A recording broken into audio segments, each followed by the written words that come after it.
Matayo essula 26 olunyiriri olusooka okutuuka ku lusembayo. Awo lwatuuka Yesu bwe yamala okwogera ebigambo ebyo byonna n'agamba abayigirizwa be nti, mumanyi nti oluvannyuma lw'ennaku 2 walibaawo okuyitako n'Omwana w'Omuntu aliweebwayo okukomererwa. Awo bakabona abakulu n'abakadde b'abantu ne bakuŋŋaanira mu kigango kya kabona asinga obukulu eyayitibwanga Kayaafa. Ne bateeseza wamu okukwata Yesu mu magezi bamutte. Naye ne bagamba nti tuleme okumukwatira ku lunaku olukulu, abantu baleme okwegugunga.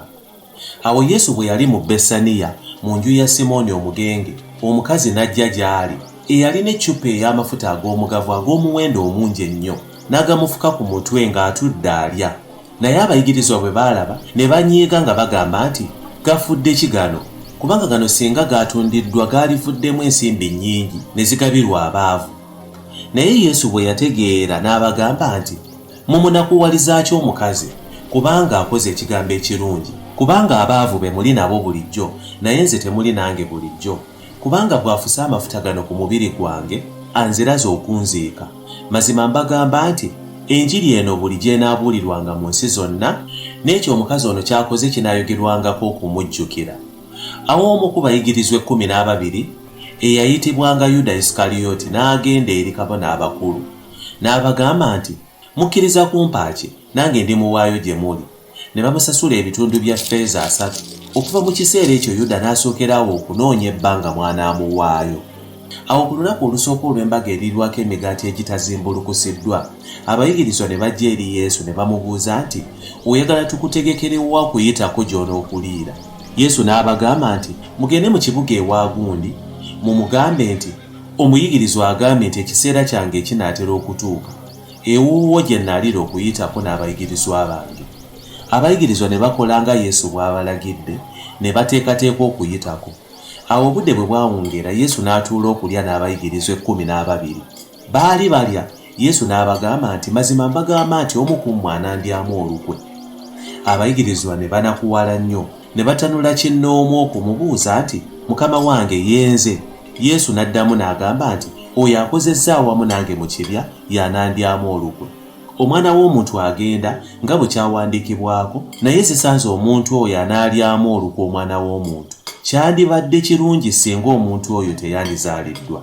Yuda eyamulyamu olukwe n'addamu n'amugamba nti, labbi yenze? Yesu n'agamba nti, ggwe oyogedde. Era baali bakyalya, Yesu n'atoola omugaati ne yeebaza, n'agumenyamu n'awa abayigirizwa n'abagamba nti, mutoole mulye, guno gwe mubiri gwange. Ate n'atoola ekikompe ne yeebaza n'abawa ng'agamba nti, munywe ku kino mwenna, kubanga kino gwe musaayi gwange ogw'endagaano oguyiika ku lw'abangi olw'okuggyawo ebibi. Naye n'abagamba nti, sirinywa n'akatono okusooka leero ku guno ogubala ku mizabbibu, okutuuka ku lunaku luli lwe ndigunywa omujja awamu nammwe mu bwakabaka bwa Kitange. Bwe baamala okunywa ne bafuluma okugenda ku lusozi olw'e Zeyituuni. Awo Yesu n'abagamba nti, mmwe mwenna muneesittala ku lwange ekiro kino, kubanga kyawandiikibwa nti, ndikuba omusumba n'endiga ez'omu kisibo zirisaasaanyizibwa.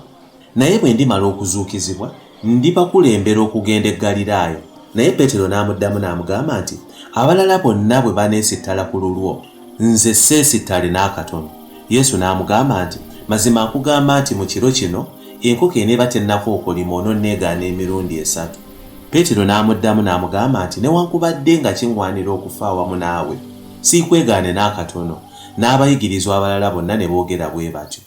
Awo Yesu n'agenda n'abayigirizwa be mu kifo ekiyitibwa Gesusemani. Yesu n'abagamba abayigirizwa be nti, mutuule wano nze ŋŋende eri nsabe. N'atwala Peetero n'abaana ba Zebbedaayo bombi, n'atandika okunakuwala n'okweraliikirira ennyo. Awo n'abagamba nti, omwoyo gwange guliko ennaku ya kitalo, egenda kunzita, mubeere wano, mutunule wamu nange. N'atambulako katono, n'avuunama n'asaba, n'agamba nti, ayi Kitange, oba kiyinzika ekikompe kino kinveeko, naye si nga nze bwe njagala, wabula nga ggwe bw'oyagala. N'adda eri abayigirizwa, n'abasanga nga beebase n'agamba Peetero nti, kazze temuyinzizza kutunula nange n'essaawa emu? Mutunule musabe, muleme okuyingira mu kukemebwa. Omwoyo gugwagala naye omubiri gwe munafu. Era n'agenda omulundi ogwokubiri n'asaba, n'agamba nti, ayi kitange, obanga kino tekiyinza kunvaako wabula nze okukinywa, ky'oyagala kikolebwe.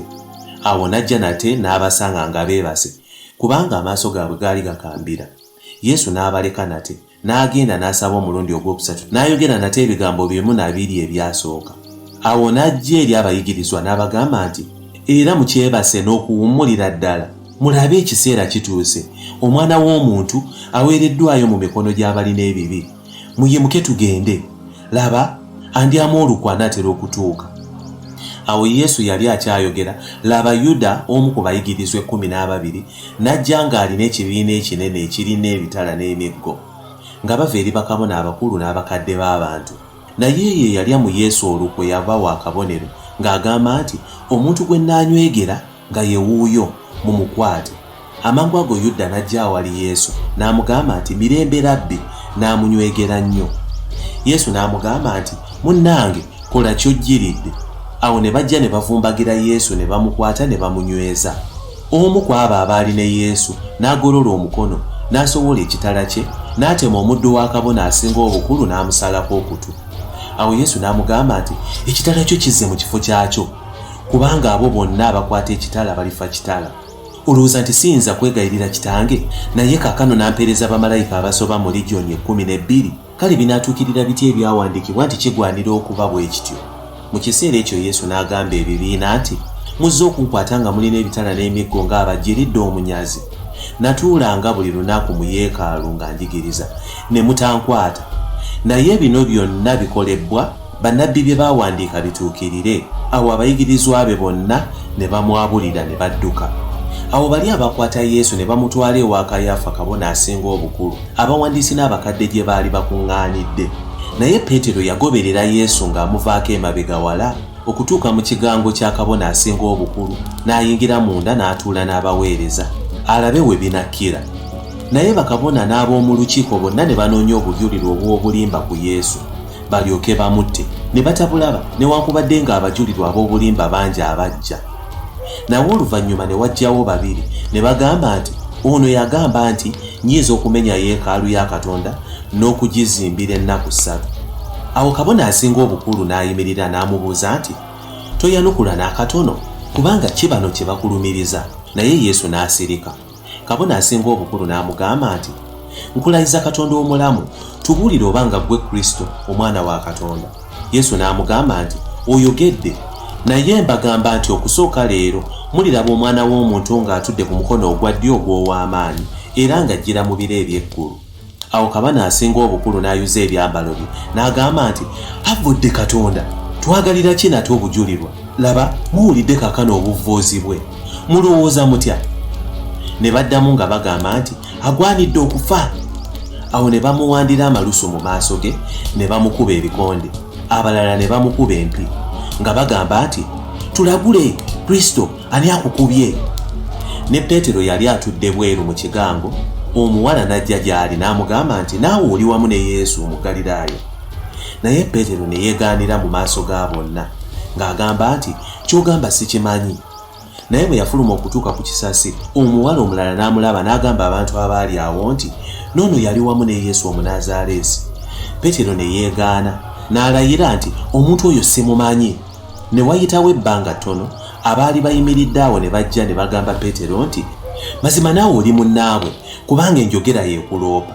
Awo Peetero n'atandika okukolima n'okulayira nti, omuntu oyo simumanyi. Amangu ago enkoko n'ekookolima. Peetero n'ajjukira ekigambo Yesu kye yamugamba nti, enkoko eneeba tennakookolima ononneegaana emirundi 3. Awo Peetero n'afuluma ebweru n'akaaba nnyo amaziga.